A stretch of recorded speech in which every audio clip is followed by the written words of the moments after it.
Good evening, 29 minutes to 7. Classic Business and Classic Government brought to you by Telkom. I'm Glenn Lewington. Well, tonight we conclude our discussion that we've hosted this week on rewards and loyalty schemes in South Africa. It's been a rather interesting discussion and some facts and figures before we get into tonight's discussion. There are approximately 80 reward schemes in the country. The most popular with consumers appears to be cashback incentives. On average, a cashback scheme gives only about 1% back to the customer. Not many customers in the country are aware that there's linkage fees charged by many reward schemes. Consumers are also often not aware of the rules and regulations of award schemes, and South Africa has seen a boom in reward schemes since 2005. Though rewards may seem free, they are built into the cost somewhere along the line, even if it's in the company's marketing budget. Most members of airline reward schemes in our country are corporate flyers, and with the changing economy, many schemes have changed the reward system to make the scheme more sustainable to the company, not often to the client.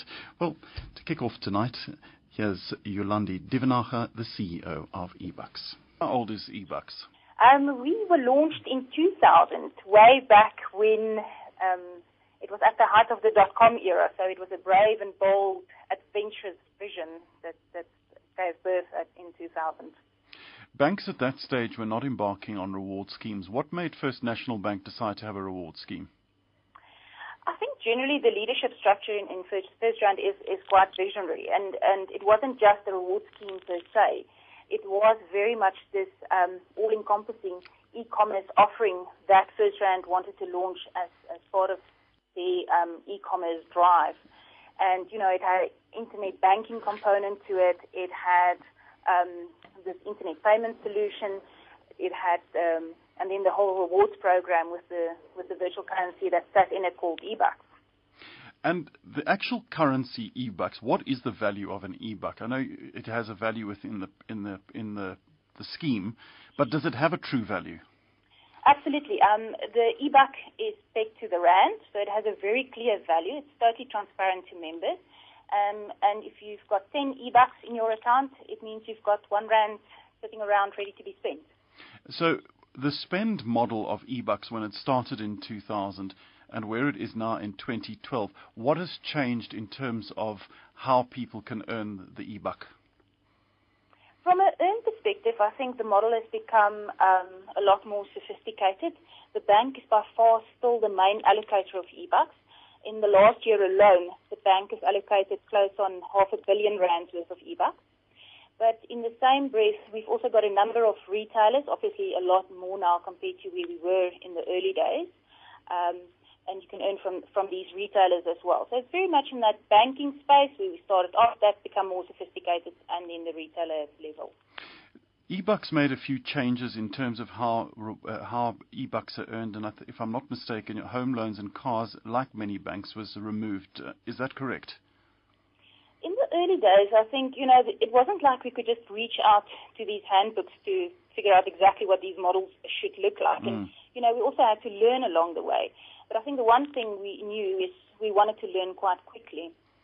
And what we then did was we allocated eBucks both on transactional products. So transactional products are very much like your check card and your credit card. And then products like your lending products, your home loan, etc. But we came to realize that, you know, just on a very practical level, when a customer has to make a decision which home loan am I going to go for, it typically ends up being the one with the lowest interest rate. And I think that's where some of the reality needs to kick in when you build a rewards program, is to really understand what types of behavior can you drive through the rewards program and what not. You know, now we've introduced an ability again for customers that when you spend your eBucks, you've got the ability to qualify for a eBucks tier discount offering. And there, the fact that you then hold a home loan and you comply to certain rules gives you the ability to boost your tier, which then increase the discount that you can get. What is the most complaints you have from customers about eBucks? You know, I think it's always so exciting when we look at this, because I always say a very good measurement to try and understand whether your rewards program is working or not working is just to one day switch it off. And right now, I can honestly say, I think if we're going to switch off eBucks, it's going to cause absolute mayhem in the market. And the reason why I can see it is, when we change rules, it very much does affect our customers. Those that are better off phone us and tell us how happy they are, and those that need to change behaviors, we hear from them as well. So it varies. I mean, there are different things that obviously is relevant to different people. Quite a variety of things. But when you have a client that's been with the program for 12 years and you do make changes, as you say, that is according to, and you use the example of bonds, surely people get upset when that is removed from the system because that's what they've used to earning and suddenly they don't have that anymore. Absolutely.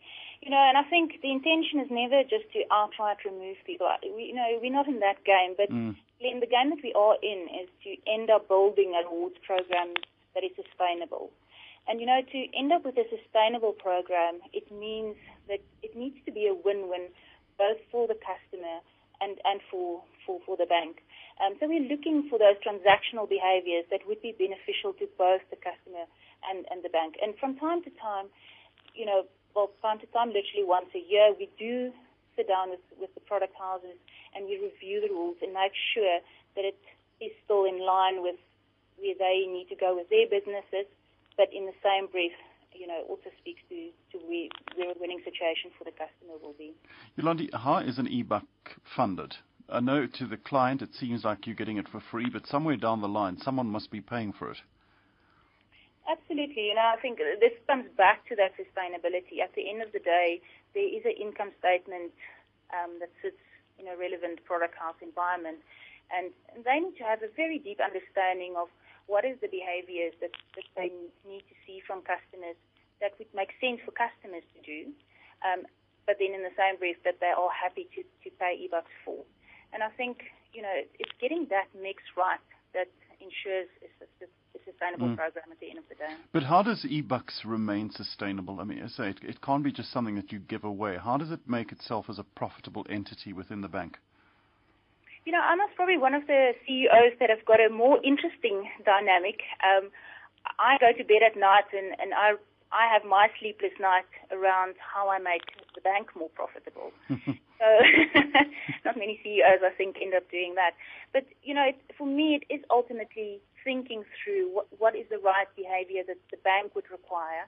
But in the same time, how can we go out there and really delight members and wanting and put them in a position where they would really like to give more of their business to FNB.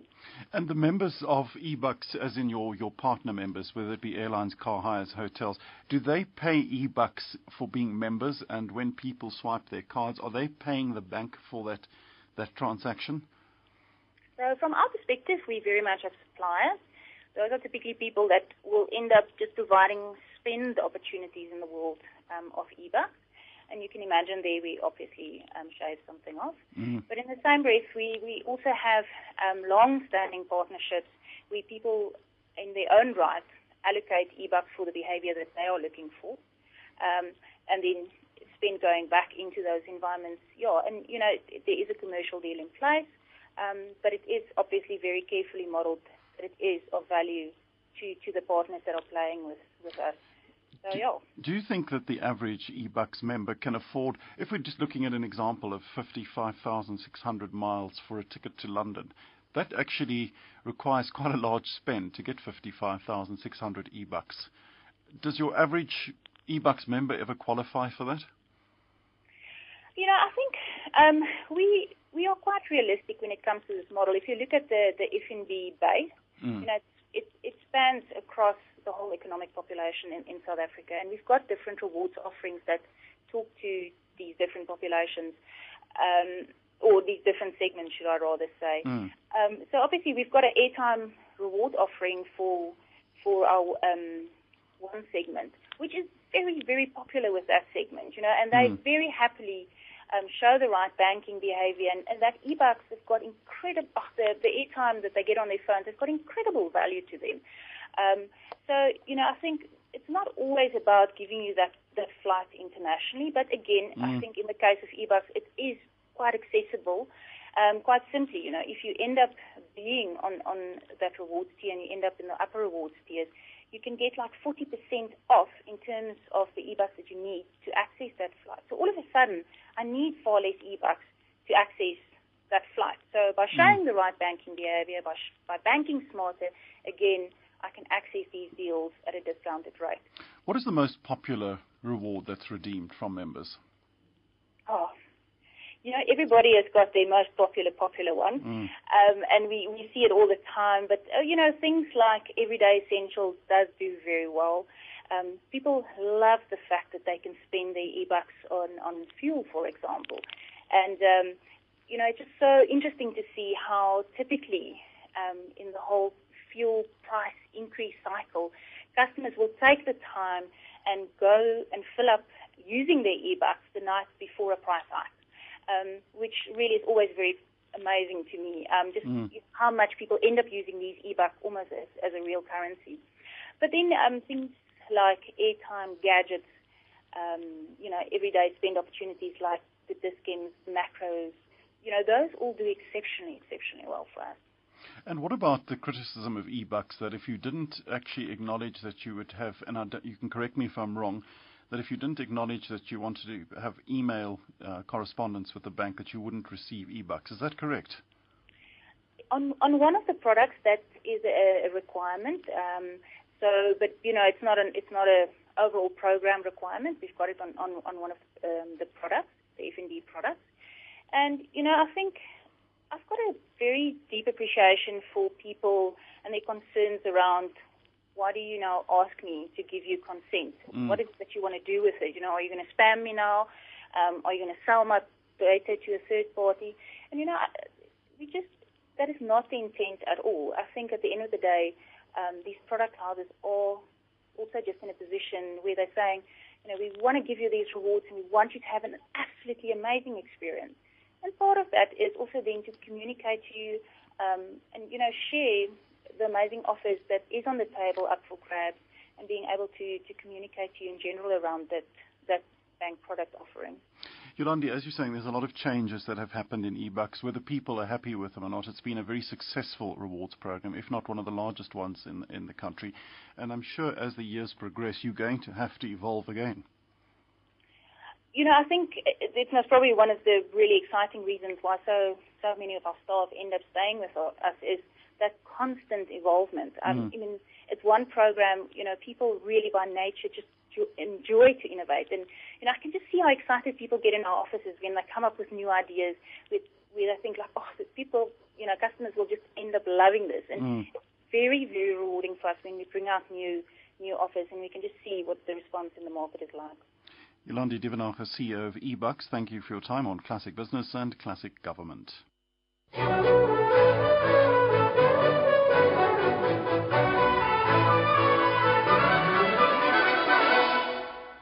Standard Bank's Share Plus investment is back by popular demand. This October only, Share Plus offers returns of up to 23% over 24 months. Your initial investment is guaranteed. There are no fees or commissions, plus you can get started from as little as 25,000 Rand. Move to real banking value. SMS Share Plus and your name to 31645. Standard Bank, moving forward. An authorized financial services and registered credit provider. Terms, conditions and standard SMS rates apply. Linked to performance of the FTSE JSE All Africa Index Top 40.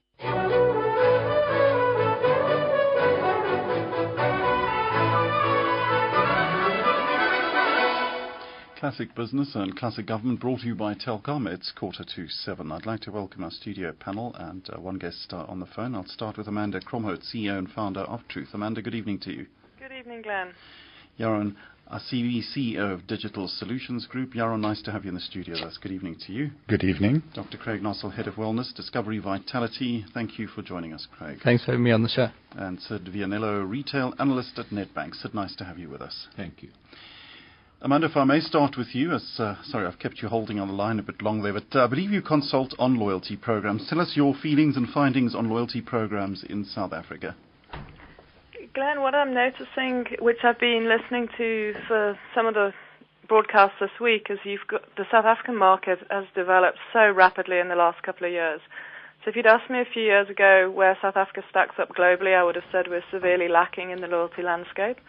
But today we are most definitely on the loyalty playing field on a global level. But when I say that in terms of the fact that we've got loyalty programs where I think we can really do a lot more, and the opportunity still sits with all the brands who have loyalty programs is how to really maximize the experience for the end consumer and maximize the profits for themselves, the brands who engage in these programs. Amanda, do you think a lot of the loyalty not a lot, let's say the word a few, are just gimmicks?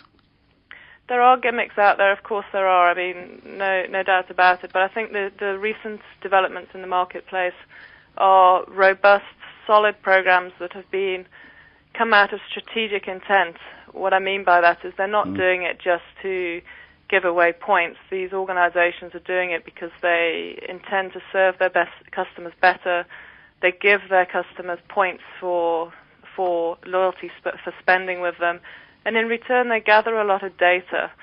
So a lot of organizations these days understand that the power of these programs, and that's what's born out of the global programs like Tesco's, is how they gather the data and they use that data to drive much better business decisions across their entire organization. Amanda, what's happened to our economy that we've seen this real upsurge in reward programs? And it seems to have been around 2005. We went from basically probably about 20 reward programs. We've now got 80. What happens in an economy that actually causes that? Well, I think the actual end consumer is more and more demanding, and I think offering basic products and services is no longer enough. And in order to really be able to serve customers better, you need to get closer to them. So the marketplace is a lot more competitive, and organizations who can truly talk to their customers in an engaging way, in a tailored way, in a way that is meaningful. And they can only do that if they understand their customers, which they can do if they are having a relationship through loyalty programs. And a loyalty program is also probably a good sign for our economy, that it shows that our economy is indeed linked to a global market now. Yes, I think so. I mean, obviously, since 2005, this economy has been up and down and various.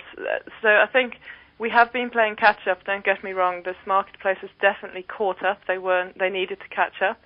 And as I said earlier, the opportunity now is really to use these programs. Don't just keep throwing programs into the marketplace, but making them meaningful for the end consumer. And that isn't just points. What I really mean by that is, don't just give me points. Talk to me about things that I want to talk about as the end consumer, when it is right for me, in the place that I talk, which could be social media, which could be via my mobile. It's not just about these brands pushing their messages at me willy-nilly. It's about them understanding me better and talking to me with relevance. Yaron, you're nodding. What are your thoughts? Well, I totally agree that it should be about making the experience relevant, and it's all about customer experience. I think at the end of the day, customers have a lot of choice, and technology makes it easy to communicate with customers. We're particularly interested in the mobile space, so I think a lot of consumers in South Africa have many cards in their pockets, and how do you differentiate it? So, for example, smartphones, we have an application that can reside on a smartphone that will allow you to have all your cards on one application, so you never forget your card, because the phone is a very personalized device that you always have with you. I think there's a statistic that about 60% of men go to sleep with their phones right next to their bed, so it's definitely something that we'll have close by. And I often forget a loyalty card, but I'll always have. And some of the loyalty programs actually request you to have two cards available to be able to identify who you are at the point of purchase. Where your mobile phone's always with you, you can easily use the smartphone capability, which is location aware, to see offers that are nearby you, that are relevant to you. And all your details are stored in the smartphone application and can be shared with the retailer at the point of purchase. So you can simply use QR codes or use other technology to be able to integrate into the point of sale. So the experience is seamless, it's a lot easier, a lot more personalized, and a lot more relevant to the customer. That technology on your cell phone, is it accepted in the shopping centres by the airlines? Absolutely. So worldwide it is. I think South Africa is catching on a little bit with technology. We're currently in discussion with a lot of big retailers, airlines, shopping centres, to be able to make this application available. It currently works on all phones that have internet capability. Not all South Africans have internet-capable phones, but certainly the upper LSM, the smartphone penetration is quite high, so it's very, very relevant to brands like Discovery that deal with upper LSM type customers. Certainly, it's very, very relevant to them. Yeah. Craig, Discovery, the Vitality program, and I don't think it makes any secrets of that. You pay for it. People know you pay for it. It's offered to you. You take it, you don't take it. But it's a very successful program. How much do you find the people that subscribe to it actually use it? Well, the utilization is actually incredibly high. And I think what's important for us is to maybe differentiate. We don't see ourselves playing purely in the loyalty space. In fact, it's very much a wellness or behavior change program.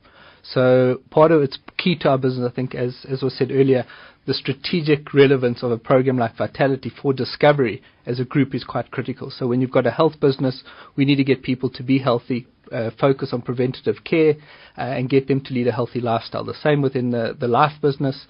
We launched a short-term insurance product about a year ago, and Vitality also underpins that in getting people to drive better. And in all those aspects, we've seen that it improves outcomes. So firstly, you're attracting people in, so it has a differentiator value. But in addition to that, it's getting people to lead a healthier lifestyle or drive better, which really underpins, I think, the financial side of the model. So it makes it robust, but also strategically very important. And what we see, some people come into the program and they will engage. They may take out the clicks benefit or buy healthy food or do certain components, but as they go through, they tend to engage more and more in the program. And that's exactly what we want, because the things that we're rewarding people for is for leading a healthy lifestyle. So currently we have over 500,000 people going to the gym, over 300,000 families purchasing healthy food at Pick n Pay. We've now partnered with Woolworths as well. And all those things really lower the barriers for people to lead a healthy lifestyle, which makes sense to us as a business. How do you exactly, my word I was going to use, it is a business. Yeah. So how do you make money out of a loyalty scheme? Well, in fact, Vitality is not there to make money. So if you look at our numbers every time when we release the numbers, there is some profit, but it's not that it's a profit center within the business. It's more around the value that it adds to the other parts of the business, and as you say, underpins what Discovery does. And we've got Vitality now in the US. We've got close to 2 million members in the US. We've partnered with Humana, the third largest insurer in the US. We've got our business in the UK.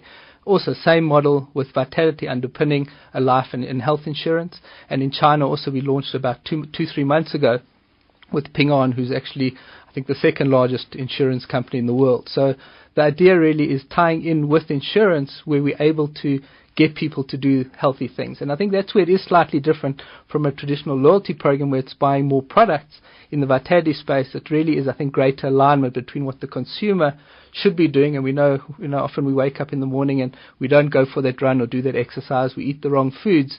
So we try align to what the health needs are for consumer. And that makes sense to us as a business. But Vitality in itself is not driving to be profitable, but rather how it works within the Discovery stable. Using gym chains as an example, just so we get an understanding of how you work with your partners. If you take out a Vitality membership at a gym, you pay an upfront fee and then your gym membership gets reduced. Correct. How does the gym make money out of that? So we contribute towards that. So people pay a fee to be on Vitality, as you said earlier.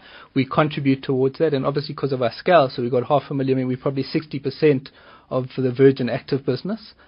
We able to, using, I guess, our purchasing power to get better deals for our members through the gym.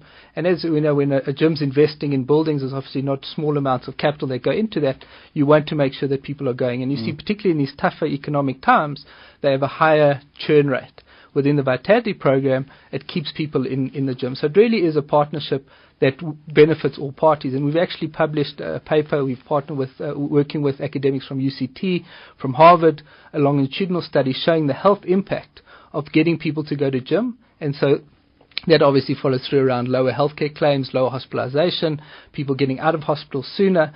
So all that benefits, as I said, Discovery Health, Discovery Life around morbidity and mortality. So as a business, it makes sense for us to be investing in healthy things.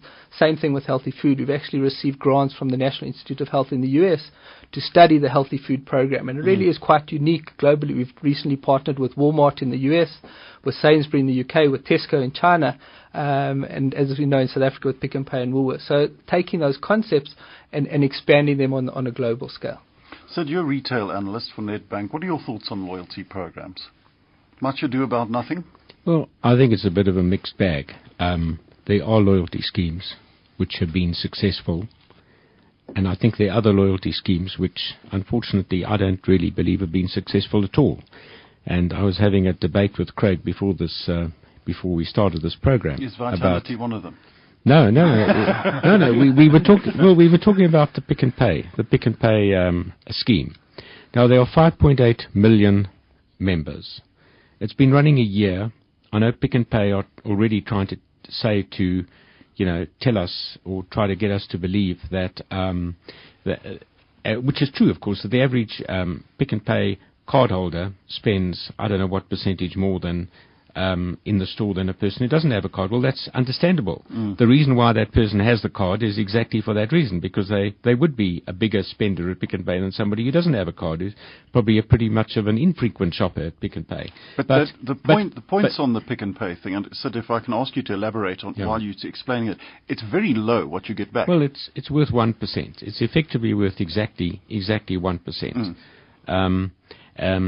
Pick and Pay then have let's call it a secondary and an incremental and an additional scheme with Discovery that allows you to obtain an extra few percentage points. Up to 10%. Yeah, up to 10%, depending on your status with Vitality and what have you. But at the end of last year, Pick and Pay very conveniently changed the rules. Unfortunately, and I know Pick and Pay not going to like what I'm going to say, but I think it was very badly communicated because it was sent by an SMS message that you must now change something on, go into the website and change something.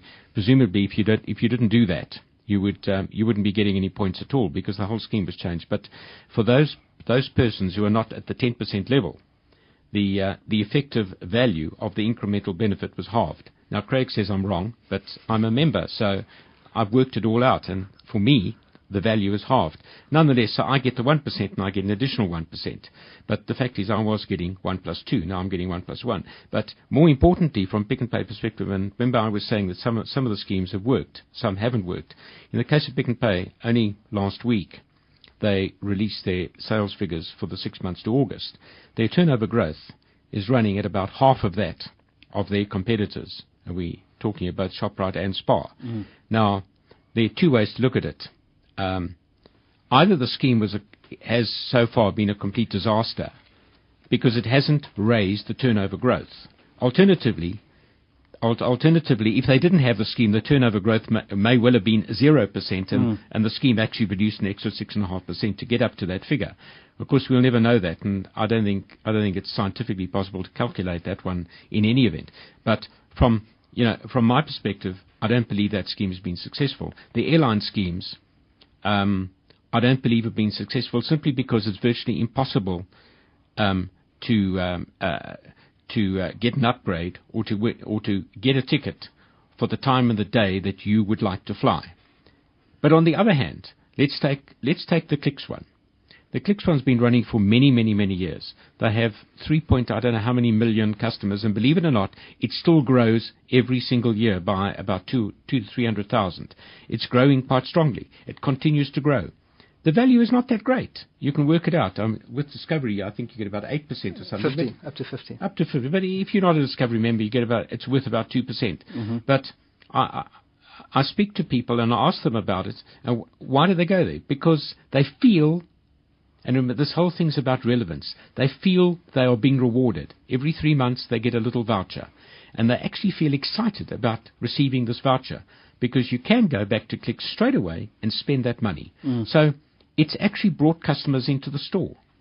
That's why more people are becoming members. From a turnover perspective, obviously their arch rival is a private unlisted company. But from the evidence that we have, I think the private... The opposition is probably performing better than Clicks, but nonetheless, Clicks have managed to use that card to maintain a certain amount of relevance, given purely from the perspective that more people, after many, many years, more people continue to sign up for the benefits of the card. So I think to me it's a kind of a mixed bag. But at the end of the day, I've always said to myself, nothing comes for nothing. Somebody's got to pay for it. At the end of the day, I guess the consumer's paying for it. I don't believe the retailers are paying for it. I think at the end of the day, it gets built into the GP, it gets built into something. And the important thing, and of course from a retail perspective, now comes the big debate, that if everybody else has got one, then do you compete by not having one, or do you have to do you have to follow the thundering herd, which is the old Merrill Lynch strategy. We just need to take a short break, and you're welcome to elaborate on that. Classic Business, Classic Government, brought to you by Telkom.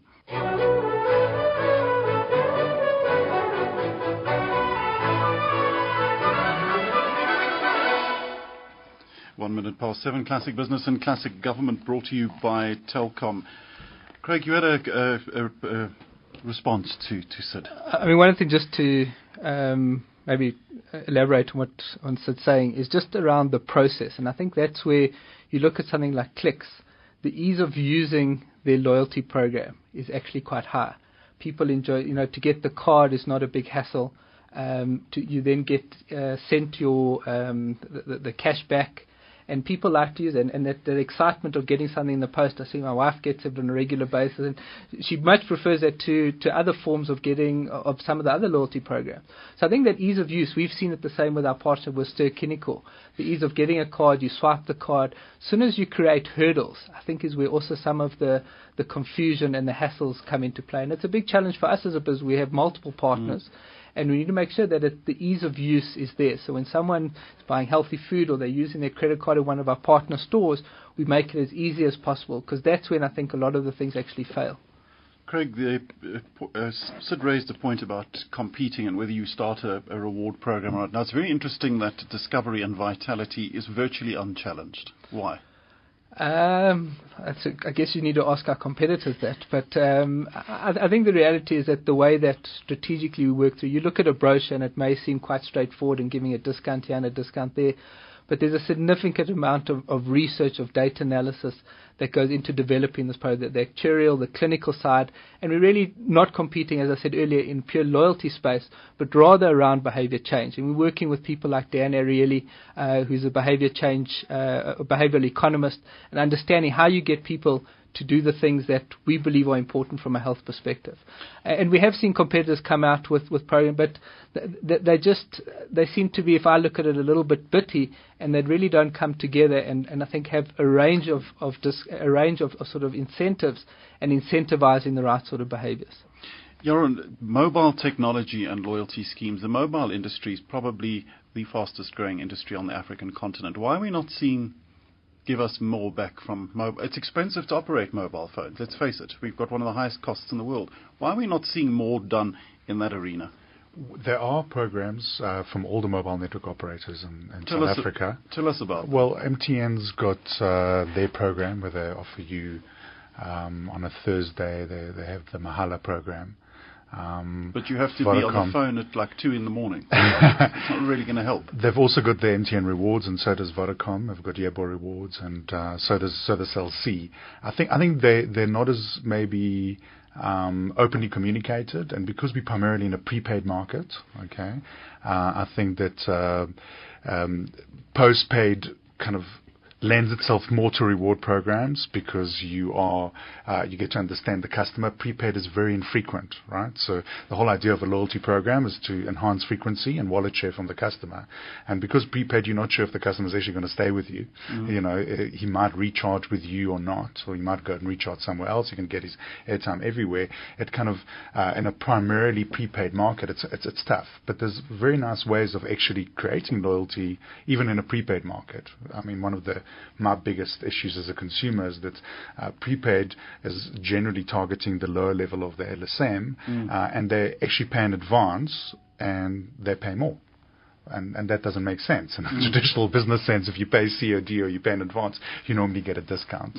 So I think there's a lot of opportunity to change the model within the mobile environment. That was going to be my question. Yeah. Do you think we'll see changes in the mobile environment? Definitely. I think we've reached in South Africa 120% penetration, which means there's saturation in the market, and it's all about switching customers now, and loyalty is going to become very, very important. It's going to be not so much about the loyalty, it's going to be about the value that we give the customer at the end of the day.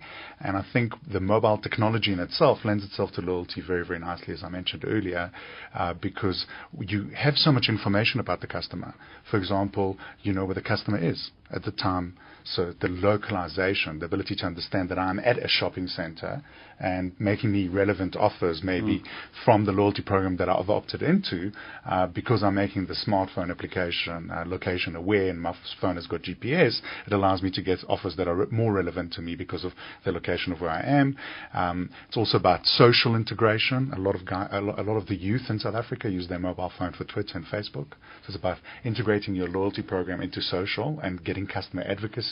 But that is happening through at the social. moment. Yes, but it's much easier to do it through the mobile internet because a lot of people use Facebook to check in to where they are. So if I'm checking in, maybe you don't just want to reward transactional behavior, you want to reward behavior that promotes and advocacy. So I'm checking into Nando's, and Nando's gets publicity to all of my friends on Facebook, on Twitter, or on Foursquare, or whatever the case may be, which is very, very powerful. And I think the mobile also reduces the cost of loyalty programs. So for those who administer loyalty programs, SMS costs and email costs to make relevant offers are quite high.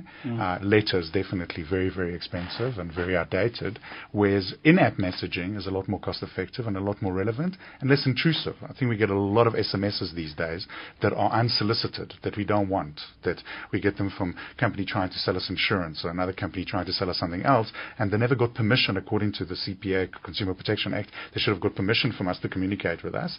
So we've kind of switched off to SMSs. We get an SMS that's unsolicited, we're kind of not interested in it. It's almost like the old days of knock and drop, of having like letters in your post that you didn't want, so you just threw them in the bin, right? Where with an in-app message, if I see that there's a message, I might opt in to actually have a look at it, and I'll be interested in it because it was based on permission and it was based on something that I was interested in. Interesting. Amanda, Sid raised the point about nothing's for nothing, no free lunches, which I think most people would agree with. Where is the price hidden in the so-called free reward scheme? It must be hidden somewhere. I think different businesses have obviously different business models. I mean, I know some of the organisations in South Africa work very closely with their suppliers, and their suppliers understand that they will be funding some of the points, whether it's in the retail industry or the banking industry. We heard Yolanda earlier. So there's a different elements of the value chain will be contributing to this, and I think it's absolutely critical that as Sid said, if there's no such thing as a free lunch, the end consumer must not be directly paying for this, but the indirect impact, the organisation absolutely has to do everything to avoid passing it on to the customer. They should be able to work a loyalty program in such a way that it isn't just paying for the points, but it's actually paying for the market share gain that they should be getting by luring this customer into their brand rather than that customer spending their rands in the competitor space. So it's a cost to them which should be significantly less than the incremental sales and profit that they gain. And that's always the business. That's the basis of the business models I've always worked with clients is you can't do these programs and you shouldn't embark on these programs if you're simply layering in a cost of sale. You must do it to gain market share. You must do it to drive incremental profits to your business, which comes at the expense of your competitors if you do it right. Do you think consumers are realistic when they look at loyalty programs and they think it's going to save them a fortune? And as we've established, it's only about 1%. It is only about 1% normally, but back to, if I may comment on what Sid said, say in the pick and pay space, it's very difficult to just get 1% on the Smart Shopper program, for example. So the base points are 1%. But if you visit the kiosk, you'll get triple points or double points off products that should be relevant for yourself. Then they have double points days. And then obviously Craig's mentioned the Vitality link. So even if you don't have Vitality, it's still very difficult to get only 1%. And in ClickSpace, they 2%. Exclusive books is at 5%. The Thank You program, again, the base points are 1%, but they have times 10 bonus days. So you've got to... You almost are getting it completely wrong if you're only walking away with 1%. But 1% I don't think is enough to shift behavior for anyone. I mean, it's seriously a lot to ask people to. So it's what the brands are doing when they talk. They should be talking to these loyalty members on a regular basis through the different devices, whether it's through mobile, through social media, or through your other direct marketing, to offer the reason for a customer to come to your brand in the first place. The loyalty program is simply the icing on the cake. In my opinion, you cannot have a successful loyalty program if the rest of your product price promotion is not right. Loyalty will not save the day. You've got to get the whole marketing mix right. So you used the word, Amanda's used the word, in fact you've all used the word relevance when it comes to a loyalty scheme. Define the relevance, if I can ask you all that, a relevance of a loyalty scheme. What exactly do you mean by that? Relevance. You've got to look in the eyes of the different players in the whole process. For a customer, I think relevance is what is the monetary, let's call it the monetary or some other measurable value that I'm going to receive by shopping at this particular store as opposed to shopping at some other store. Now, if you're talking about a supermarket, the 1%, I guess that relevance is really just, it may not be enough, I think, to necessarily entice a customer into a store. However, with many of the, and I'm talking from my own experience with the Discovery Scheme, for example, there are many stores where you can get, in my case, up to 10%. Now, 10% is very relevant. It's extremely relevant. But the trouble, I'm not the normal customer because I kind of know in the back of my mind exactly what the card costs me and what Vitality costs me, and from that perspective, when I look at that relevance, and I say to myself, well, if I can make enough money out the discount to at least cover the cost of carrying the card and collecting the discount, well, then obviously it's relevant to me. So for me, relevance means something else, but something else in another way. But I think that's what relevance is to the customer, that the customer perceives him or her receiving some value out of it. Because one thing I think we've got to understand is that the customer's purchasing decision is ultimately made on the customer's perception of something, whether it's the customer's perception of that retailer being the cheapest or the customer's perception of whatever the case may be. That may not necessarily be true. The customer may think that Clicks is the cheapest.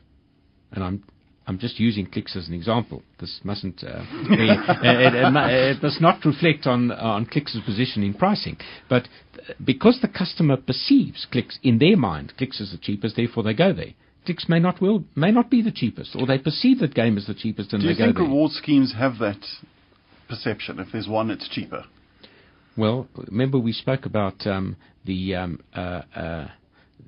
length of the Clicks scheme and the fact that even after so many years, it's still signing up new members because the customer believes that the perception is receiving that little check or little voucher every 3 months. It's relevant to them, and that's why they continue making use of the facility. I think that's what relevance is all about at the end of the day. It's got to have some tangible value. Of course, my interpretation of tangible value is going to be different from somebody else's. So it depends on what your perception of tangible value is. Thanks, Sid. We're going to take a short break. Classic Business and Classic Government brought to you by Telkom.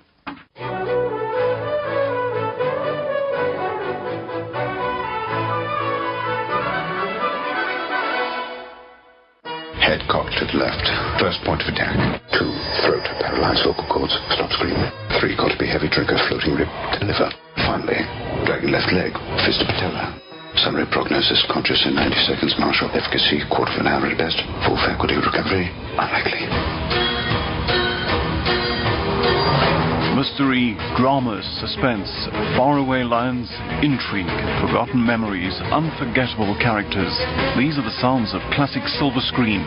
Join me, Glenn Lewington, Monday to Thursday at 7:30 p.m. and Friday at 7 p.m. for an hour of the sounds of the silver screen. Come along on a journey into the world of cinema music. Classic silver screen.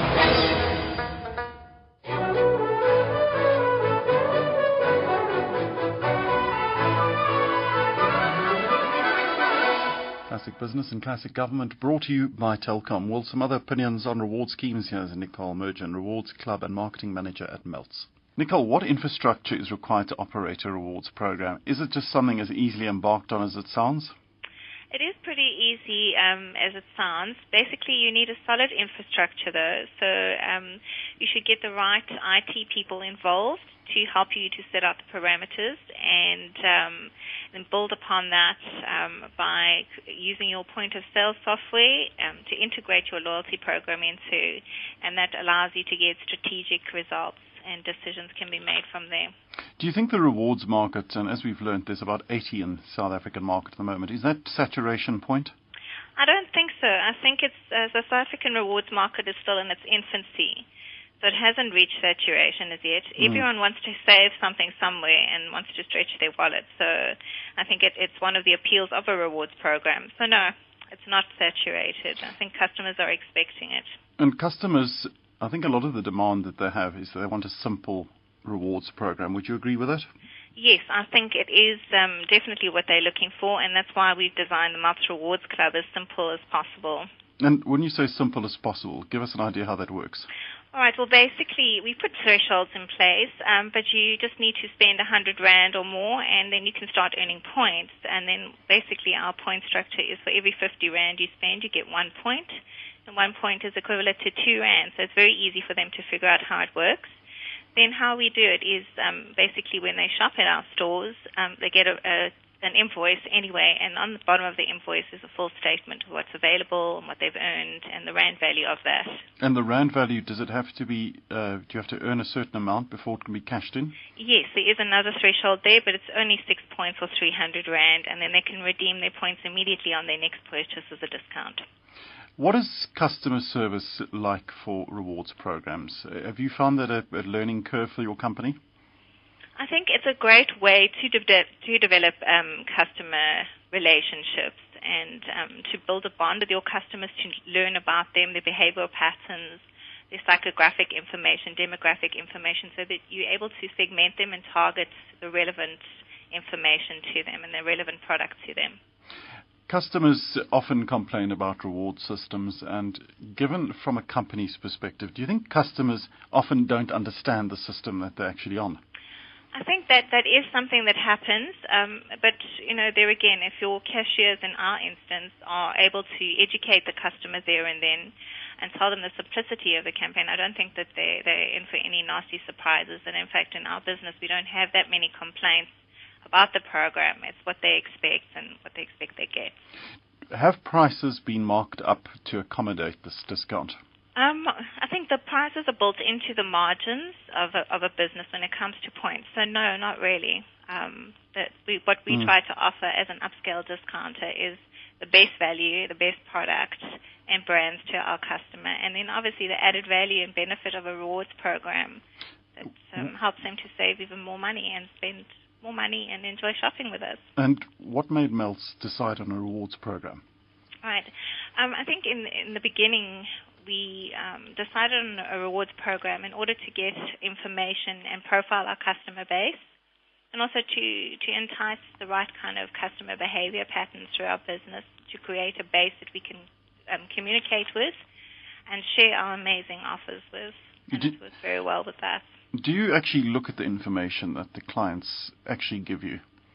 Yes, I do. I do personally. We actually pull the information through to a system, so it's not on an individual basis. We use it globally and within segments.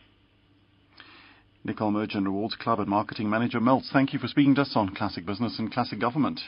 19 minutes past 7. If we can continue, and we've basically got about 10, 11 minutes just to wrap up the program. I think the whole issue of relevance is quite important, especially for consumer. And Craig, if I can ask your opinion on the relevance. So, I'd certainly agree with what Sid is saying.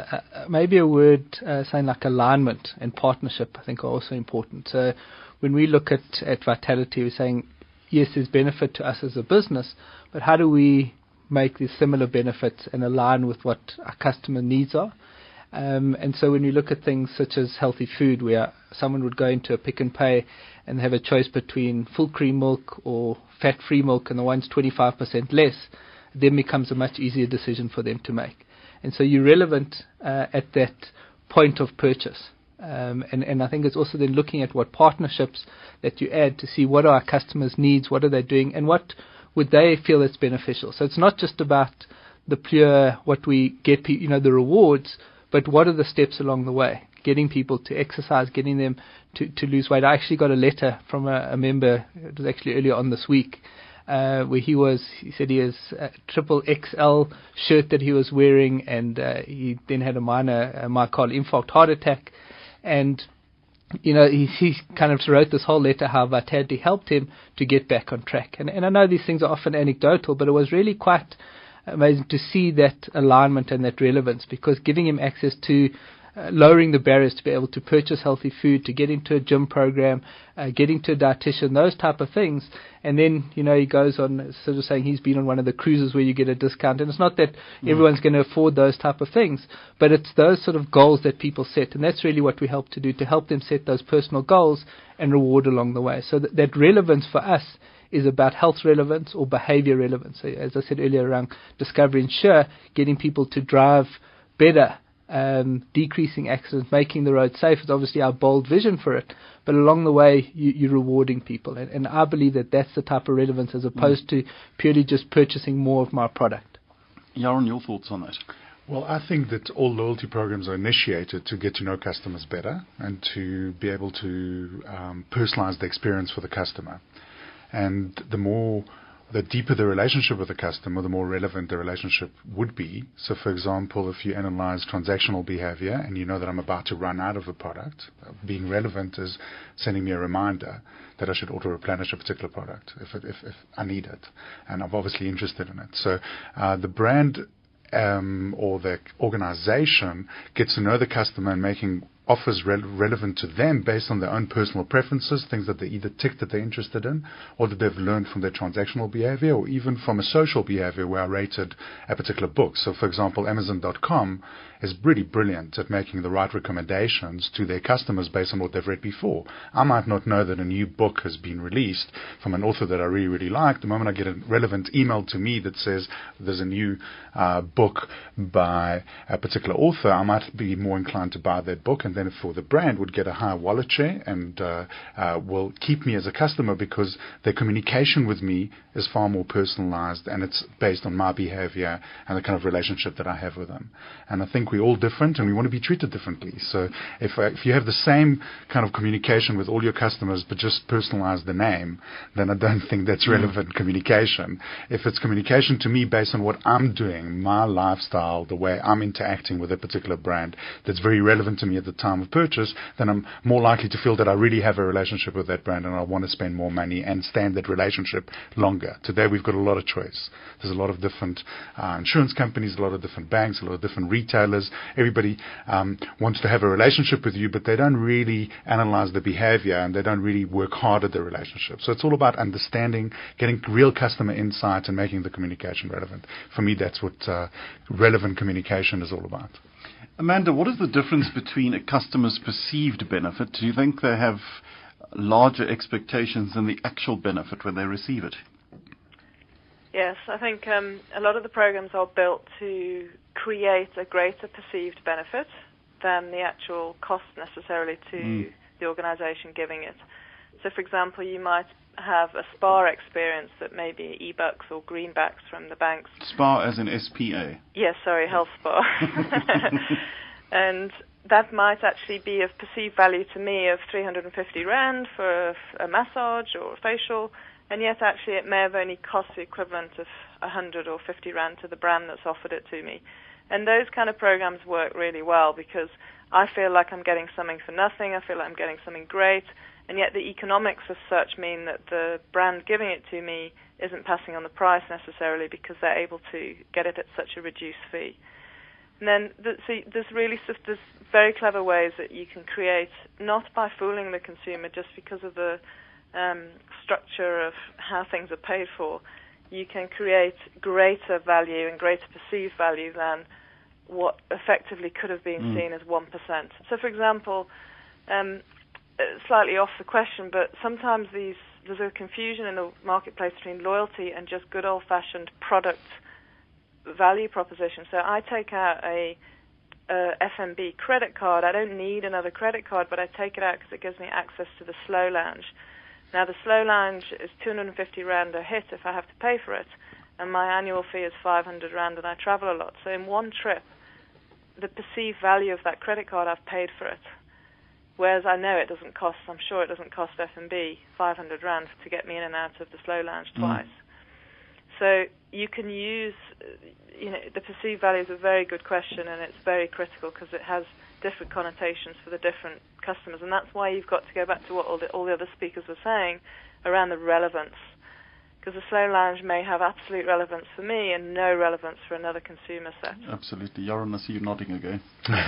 Yeah, I think technology today also makes it much easier to make offers relevant. I mentioned earlier the locality, or what I say on social. And I think that it's about listening to customers. Relevance comes from listening and from the ability to really understand customer behavior and tailoring the experience based on previous behavior and potential behavior as well. I know that a lot of the programs have actuaries that work for them and try and build predictive modeling. That's the next level of kind of personalization is predictive intent. Trying to understand what the customer is going to want to do next and simplifying the relationship with them. So, for example, I didn't know about having to rotate your tires on your car to get extra mileage from it. So when I get an SMS from Bridgestone telling me that I should rotate my tires because I bought them, like, let's say, a year ago, and I get more mileage from the tire, that will build relevance and will want me next time I want to buy tires, I'll think about Bridgestone Firestone as a set of tires for my car, and that's very relevant to me. So if the brands use the communication to educate customers, I think they're going to achieve a long-term loyalty from those customers. Very briefly, Craig, your final points. Well, and I don't mean loyalty points. I'll have to give you some vitality points for that. I think the reality is that we are seeing a lot, as you're saying, in South Africa, over 80 loyalty programs. And I think it's important for how do companies differentiate in that space. And all the things you've spoken about, the relevance, I think the innovation is critical as well. That, this isn't something that you put out 1% or you give some points, but that you continue to innovate, continue to look at partners, continue to look at the trends locally and globally. And for us, I think if I look at Vitality Program and the amount of research we've done, the published of scientific papers, I think it's really an exciting space for us as a business. And what's interesting, I think from a South African point of view, there was an article in The Economist earlier on in the year talking about, Vitality Program and the good things that are happening in South Africa being taken to other parts of the world. And for us, it's something that we're very proud of as a South African company, to be able to build these things in South Africa and take it overseas. And companies are approaching us. So it really is an exciting space, and we're looking forward to continue to innovate around wellness globally. Thanks very much, Craig. Sid, final words of wisdom from The Economist. Well, interesting, you call me an economist now, but... well, you work for a bank. No, sure. But I think the big challenge for the issuers or the creators of the reward programs is to maximize the value from the program. Let's forget about the 1 or the 2 or the 10 or whatever it is %. But I think it's very important for the retailer to be able to take the database, this huge amount of information that's now being collected, and remember, every single day that goes by, there's another level of information that's been loaded onto the computer systems, and to be able to have the technology, to have the people to interpret and data mine that information, to be able to be better than the competitor, because ultimately, you may well find a situation where every single competitor has a loyalty card. So we're probably back to square one. But the retailer who is better able to data mine and better able to interpret consumer trends, predictive behavior, so to speak, will be the ultimate winner. And I think that's the big challenge, and that's the big that's what we've got to wait for going forward. Thank you very much to the panel. Sid Vianello, Retail Analyst at Nedbank, Dr. Craig Nossel, Head of Wellness Discovery Vitality, Yaron Asibi, CEO of Digital Solutions Group, and on the phone line, Amanda Kromhout, CEO and Founder of Truth. Thanks to the producers, Mosehla Gwangwa and Lee Kern, our technical engineer Titus Mashava, the Classic FM News team, Jonathan Adams, Khmotso Mata and Ayande Malanse. Please join us tomorrow night for our 30-minute Classic Business at 6 o'clock. And you've been listening to a live broadcast of Classic Business and Classic Government, brought to you by Telkom. Don't go away. I'll be back with Classic Silver Screen in just a moment. It's 7:30. Good night.